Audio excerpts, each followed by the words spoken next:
Okay, hello, welcome to Barrel Full of Daryl podcast. As you know by now, I'm Daryl, and in this podcast I selectively discuss music, movies, and I try to throw in a little bit of mirth.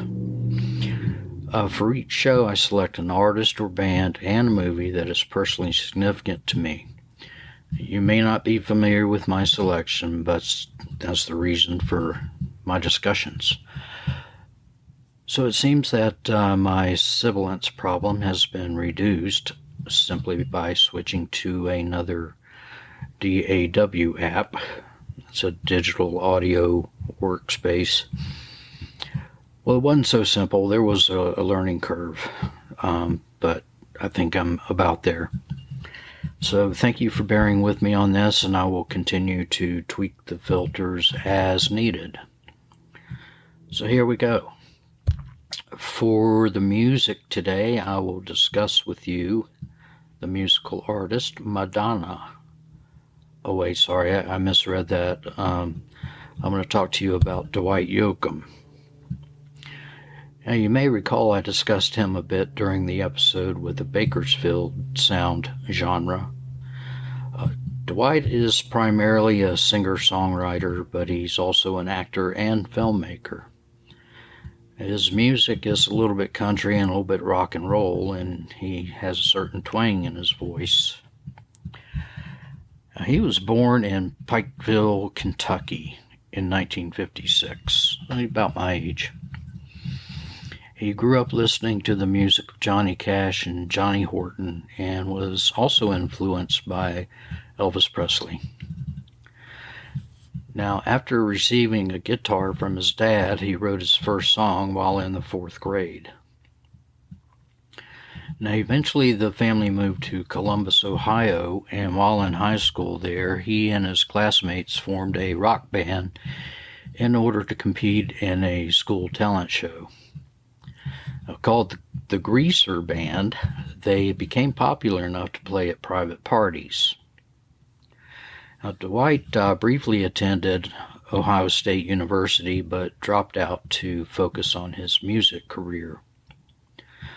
And while playing at a club, he was approached by a man who promised him a record contract, but the guy was actually a con man. And despite this, he decided to, and he did move to Nashville, Tennessee. He was not very successful in Nashville due to his honky-tonk and bluegrass sound, which was quite different from the Nashville sound at the time. So he packed his bags and moved to L.A., where he befriended a guitarist and record producer named Pete Anderson. Now, Dwight's musical style was a better fit for the L.A. music scene, in which cowpunk and alternative country were popular at the time. He began playing in some venues there, and he gained exposure. So by 1984, Dwight had written numerous songs, and Pete Anderson suggested that he release an EP. You all remember what an EP is, right? Well, it's about half of a proper album. Now, Pete was the producer and lead guitarist on this EP, and he has stayed with Dwight in this capacity for most of Dwight's recording career. Now, this EP was titled Guitars, Cadillacs, etc., etc., and contained 5 original songs, plus a cover of Johnny Cash's Ring of Fire. And it got a lot of airplay on independent radio stations in LA, and Dwight ended up as the opening act for a band called the Blasters. Now, this led him to being discovered by an agent from Reprise Records. In 1986, Reprise reissued Cadillacs, Guitars, Cadillacs, and added 4 more songs, making this his debut album. The first single from this album was a cover of Johnny Horton's Honky Tonk Man, which was a big hit in the US and Canada. Now, they created a music video of this song, which aired on MTV, the first time ever by a country artist. Now, the album itself reached #1 on Billboard's Top Country Albums.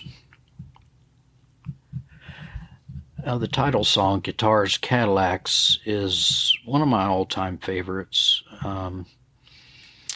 Anywho, this album brought Dwight 3 Grammy nominations, and he was awarded Top New Male Vocal Artist at the Academy of Country Music Awards.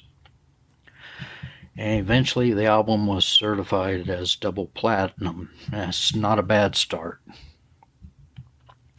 In the late 1980s, he released two more studio albums titled Hillbilly Deluxe and Buenos Noches from a Lonely Room. And he also released Greatest Hits album at that time. Now, Hillbilly Deluxe went platinum and garnered Dwight another Grammy nomination. Buenos Noches from a Lonely Room included a cover of Buck Owens' song Streets of Bakersfield, which also featured Buck Owens on duet vocals. Now, at this time, Buck was retired, but the success of this song ended his retirement, and he signed with Capitol Records. Again, there were multiple Grammy nominations for this album. In 1990, Dwight released the album If There Was a Way, containing perhaps my second favorite song, Turn It On, Turn It Up, Turn Me Loose. Now, this album had 6 hit songs and brought more Grammy nominations. 1993 brought the release of the album titled This Time. Now, I gotta tell you, I must admit that I was not a fan of Dwight until this album was released. I recall seeing it in a Target store and nearly pulled the trigger on it several times. Man, I was glad when I finally bit the bullet and bought it. Again, my love of music was kindled by a new flame here.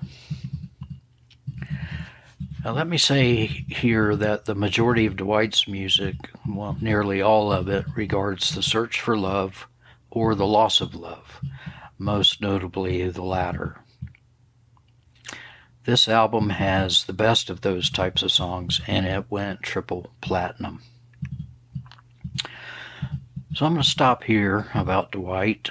I'll say that even if you're not a fan of country music, his songs are damn worthy of a listen.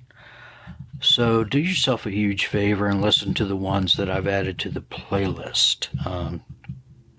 Just as a side note, at one time Dwight was dating Sharon Stone, and she famously said that kissing him is like eating a dirt sandwich. Sounds kind of like sour grapes to me. I do recall that once me and my dad and my brother were sitting at the dinner table one night playing Dwight on the CD player, and we were singing along with each song. As they are both now deceased, that's a great memory for me. And now a word from our sponsor, God Help Us. Well, hello there. My name is Floyd, and I'm the owner of Floyd's Barbershop down here in Scranton, Alabama. Now, earlier this week, Ernest T. Bass came in for his usual crew cut and told me he got fired from the Piggly Wiggly for no dang reason at all. He was pretty upset about it. Later that day, his boss, a big guy called Tiny, came in for a haircut and told me that he had caught Ernest T. eating pork brains right out of the can back there on the loading dock. Poor Ernest T., but he bounced back, he always does. And if you happen to be down here on Main Street and the hair is tickling your neck, just pop inside for a nice gentleman's haircut. Now, ever since Mordecai lost his left earlobe, I don't do shaves anymore, but I'll clean you up real good and put some nice tonic in your hair. So please come see me. I'm looking forward to it. Bye now. And we're back. So there is an awesome movie that stars Billy Bob Thornton and co-stars Dwight Yoakam. It's called Sling Blade. It was written and directed by Billy Bob, and this is the movie that put him on the map. Now, in it, Billy Bob plays a slow-witted man, and Dwight convincingly plays a real asshole. Now, unfortunately, this movie is not available for streaming, which is a big letdown for me and you as well. So due to its non-availability, I have opted to not discuss the movie Sling Blade, damn it. I will, however, discuss another film that starred Dwight, and it's called Panic Room. It's a thriller film released in 2002, directed by David Fincher, the same guy that directed the movie Seven, which I previously discussed. It has a great cast featuring Jodie Foster, Forrest Whitaker, Jared Leto, Kristen Stewart, and Dwight Yoakam. The setting is a plush 4-story house in New York City that has a panic room up on the 4th floor, and all of the action takes place on one rainy night. Now, this happens to be the first night that Meg, a mom played by Jodie Foster, and her daughter Sarah, played by Kristen Stewart, spent in their new 4-story house. Now, that night, 3 men break into the house. One of them, a junior, played by Jared Leto, is the previous owner's grandson who knows about bearer bonds kept in a safe inside the panic room. And he tells his 2 buddies that these bonds are worth $6 million. Now, on hearing the break-in, Meg sees the men on security cameras. She grabs Sarah and they dash into the panic room and close the door. Now, the thieves were unaware that the house was occupied, and now they cannot get into the panic room for the loot. So they had this idea to start pumping propane gas into the panic room in order to chase them out. But Meg ignites the gas while she and Sarah get under flame-proof blankets. So the flames blow back and badly burn Junior. At this point, Meg has figured out how to connect the phone line in the panic room and calls for her ex-husband. But the call is cut short when the intruders cut the phone line. And when all of their attempts to get into the panic room fail, Junior decides to call it quits and starts walking out of the house. Furious, Raul, played by Dwight, shoots and kills Junior, and forces Burnham, played by Forrest Whitaker, to continue with the robbery. Now the ex-husband arrives, and Raul, ensuring that Meg can see him on camera, beats the holy shit out of him and then ties him up in a chair. While all this is happening, the daughter Sarah is diabetic and begins to have seizures, so Meg sneaks into the bedroom. She creeps out of the panic room, sneaks into the bedroom to get to her glucose syringes. And noticing this, Raul and Burnham go into the panic room while the doors open and begin to close it. Meg tosses the bag of the medications inside the room just as Raul is closing the door shut. Once inside, they know that, or they can see how bad off Sarah is, And Sarah, she really played this part well by Kristen Stewart. But she gives guidance to Burnham to administer the glucose to her.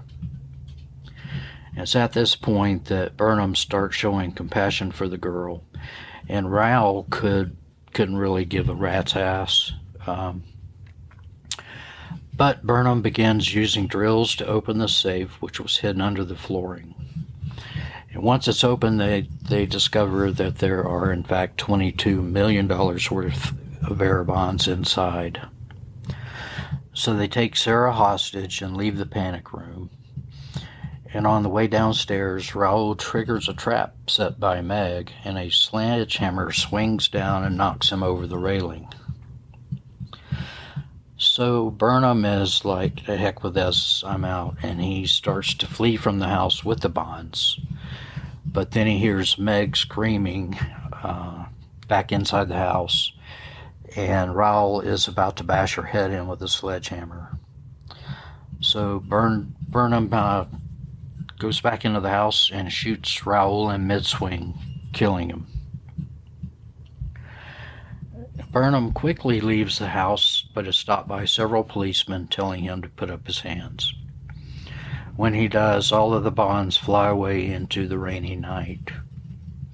And in the final scene, Meg and Sarah are combing the want-ads for a new home.